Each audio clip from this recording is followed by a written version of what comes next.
Nahum chapter 1 verse 2. The Most High is jealous, and the Lord revengeth. The Lord revengeth and is furious. The Lord will take vengeance on his adversaries, and he reserveth wrath for his enemies. First and foremost, I want to give all praise, honor, and glory unto Yahweh, Bahashem, YAHAWASHI, Bahashem, Rachak. Double honors to the elder apostles and the elder bishops of Great Millstone, who rule very well, very beautifully. Double salutations to the Akim out here pushing this gospel in truth and in sincerity to the best of their ability, given to them by Yahweh, Bahashem, YAHAWASHI. Peace, blessings, and salutations be unto the elect scattered abroad. May the election of Yahweh, Bahashem, YAHAWASHI, Lord willing, fall upon all your houses. This is Brother Quanah Watt from the Arizona Great Millstone Camp. Come back at you, Lord will, with the edifying lesson through the spirit and power of Yahweh, Bahashem, YAHAWASHI. Lord will, it is edifying. Lord will, it is straight to the point. And here soon, man, Yahweh, Bahashem, YAHAWASHI is going to do just that, right? Take vengeance on all these wicked people out here in this world, man. You know, first and foremost, beginning with Esau, Edom, the self-proclaimed so-called white man, right? Who's ultimately, setting up a snare, right?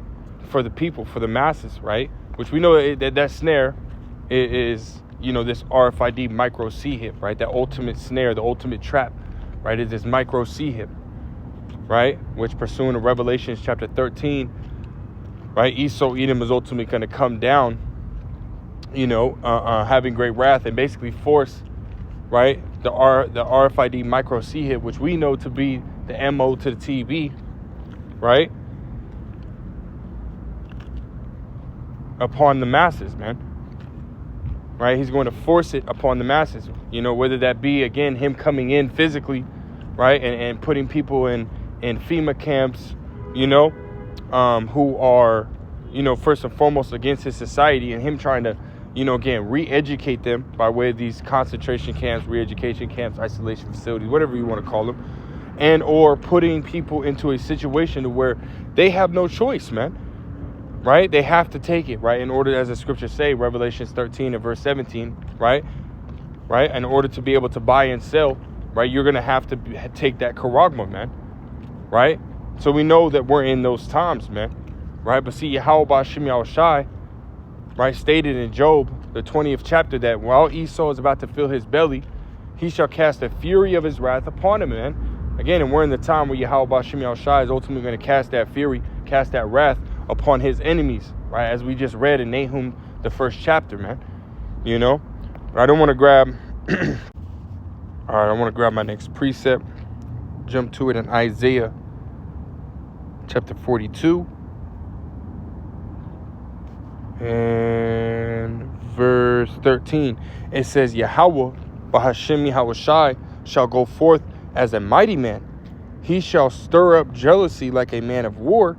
He shall cry, yea, roar. He shall prevail against his enemies, man. And Esau's got this whole mentality, right? And you see it with, in his movies, right? He puts out, right? Just a very good one, a widely known one, right? Is Independence Day, man, right? Where you see basically these, so-called UFOs, which we know are the chariots of Yahweh Bahashem YAHAWASHI, chariots of Israel, right?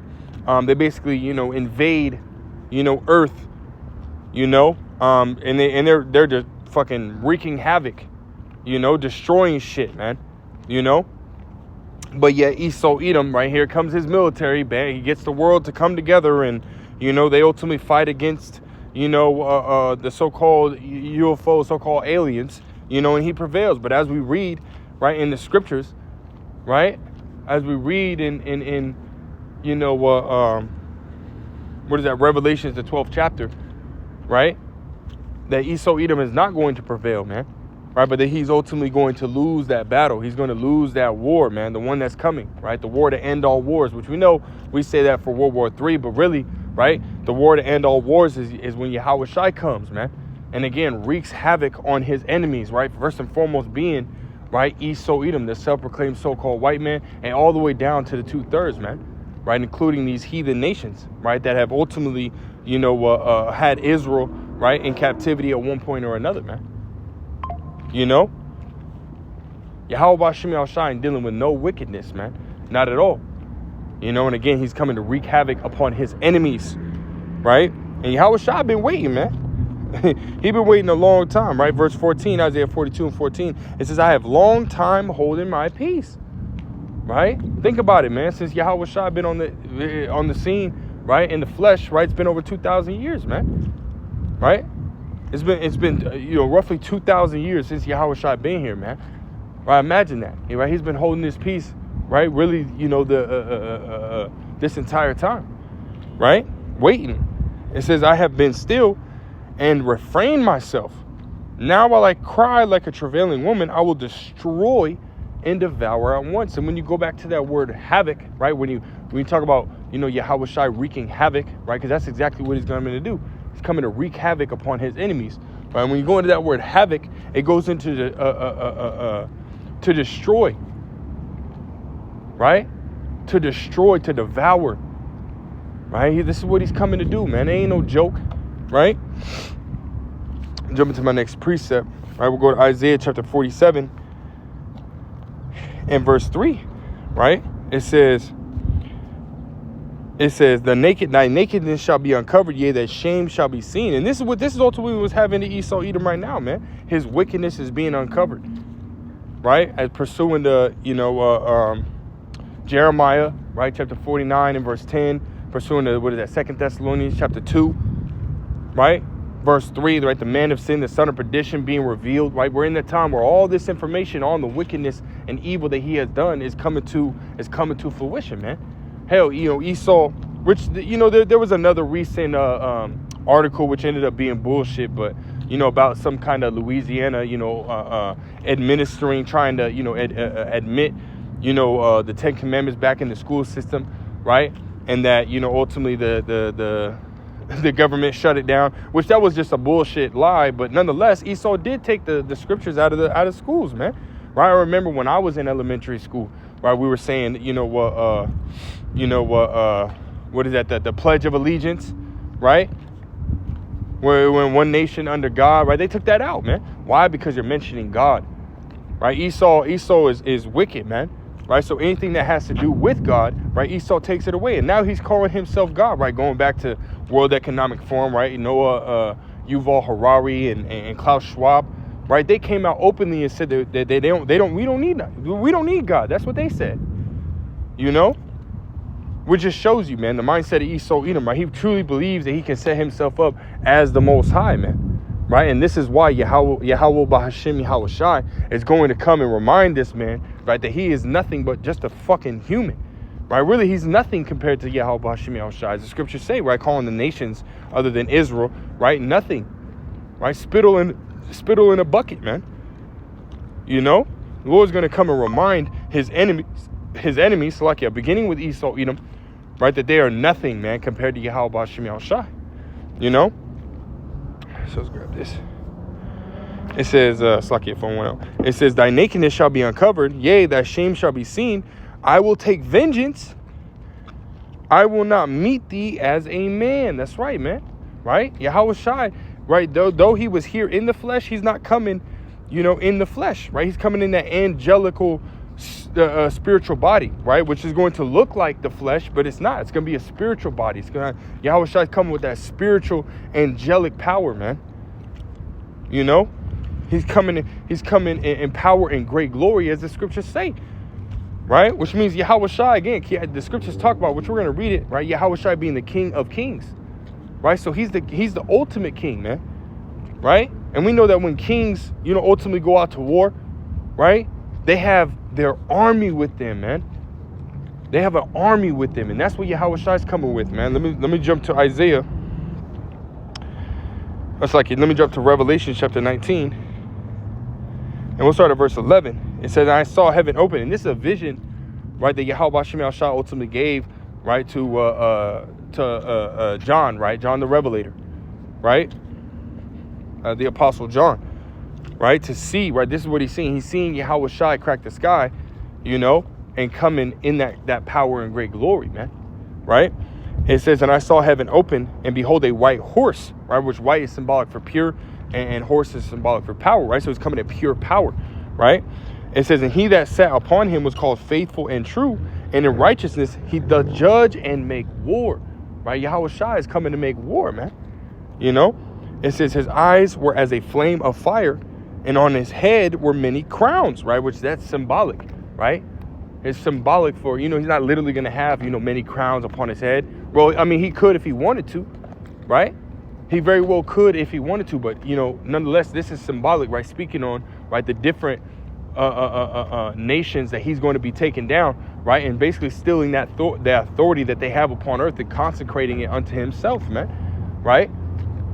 As we read, right, let's go ahead and go to, what is that, 1 Corinthians chapter 15 and verse 24. It says, then cometh the end of what, right? The end of Esau, Edom's rulership, man, right? The end of Ion, right? It says, but then cometh the end, when he shall have delivered up the kingdom to the Most High, even the Father, when he shall have put down all rule and all authority and power. So all these different nations that are in power, right, that are in authority, again, starting with Esau, Edom, right, who is in charge of the whole world, right? Job 9:24, the earth is given into the hand of the wicked, right, which we know that's a self-proclaimed so-called white man, right? He is in authority right now. He has the ultimate authority. He is in his heaven, right? So starting with him all the way down to these other nations, right? Kim Jong-un, right? Xi Jinping, and so forth, so on and so forth. That Saudi Arabia prince, right? The billionaire, trillionaire, right? He's going to take all that power and he's going to consecrate it unto himself, man. Right? YAHAWASHI being the sole king, right? Over existence, man, under the Heavenly Father, Yahweh. It says, then come at the end, when he shall have delivered up the kingdom to the Most High, even the Father, when he shall have put down all rule and all authority and power. Beautiful, man. Right, let's go back to Revelations chapter 19. And verse 12 again, it says, his eyes were as a flame of fire, and on his head were many crowns, and he had a name written that no man knew but he himself. Right? It says, in his clothes, he was clothed with a vesture dipped in blood, and his name is called the Word of the Most High. Right? And this is again speaking on YAHAWASHI. When he comes, right, there's going to be a lot of this, a lot of bloodshed, right, that YAHAWASHI is going to spill, man. no joke, man, right? And it's not literally talking about him literally physically getting blood on him, right? But it's talking about, again, YAHAWASHI, right, dealing out that power, man. Scriptures talk about, I think it's in Havoc, or talk about horns, right?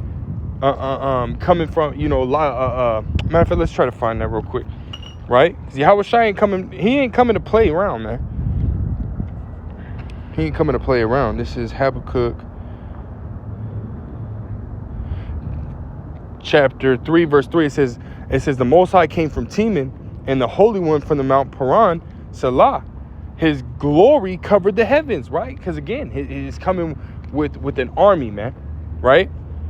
It says, and the earth was full of his praise, and his brightness was as the light, and he had horns coming out of his hand, and there was the hiding of his power. Right? That's right, man. Talking about that rays of light, right, coming out of these chariots, right? YAHAWASHI, physically, right, having that ability, right, to send out the rays of light throughout out of his eyes, right? All the superpowers that you see in these movies, right? Really, the Esau, Edom got them from the scriptures, man, of our forefathers, man, right? But you basically compile all those different spiritual gifts and powers, right, into one, right? That's going to be YAHAWASHI, right? And Lord, will we be of the elect? We're going to have those powers too, man. Right? But YAHAWASHI has the ultimate power, And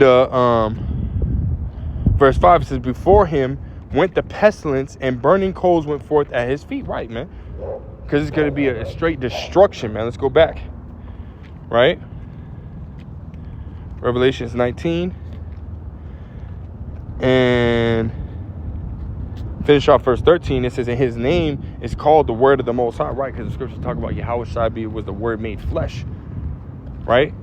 So that's Yahweh talking about YAHAWASHI, right? It says, and armies which were in heaven followed him upon white horses, speaking on the angels coming in those chariots as well, right? Michael the archangel, right? We're standing for the children of Israel, as we read in Daniel the 12th chapter, right? All the angels, man. It says, and the armies which were in heaven followed him upon white horses. And that's what it's talking about, though. Right? His glory covered the heavens, man. Right? It also says in, Revelations 1:7, right? that he gonna come in a cloud, right? And every eye shall see him, man. Which that cloud is, again, speaking on the chariots, man. Right? That fathership that Yahawashi is ultimately going to come in, as we read in 2nd Ezra, the 13th chapter, man. Right? Which I'm not going to get that chapter, right? You know, if the Spirit wants to get it, you know, obviously the Spirit will grab it. But, you know, I don't really necessarily have that chapter planned. But, you know, but you can go and read it yourself. You know, beginning of that chapter, right, ultimately speaks on Yahawashi coming in that fathership, right, wreaking that havoc, man, right? It says, clothed in fine linen, white and clean. Verse 15, it says, and out of his mouth goeth a sharp sword, that with it he should smite the nations, right? And again, in 2nd Ezra, the 13th chapter, gives you, right, a more in-depth, visual, right, of that happening, right? It says, and he shall rule them with a rod of iron, and he shall tread the winepress of the fierceness and wrath of the almighty power. That's right, man. Again, Yahawashi coming to wreak havoc on his enemies, man, and put them under his feet and rule over them, man.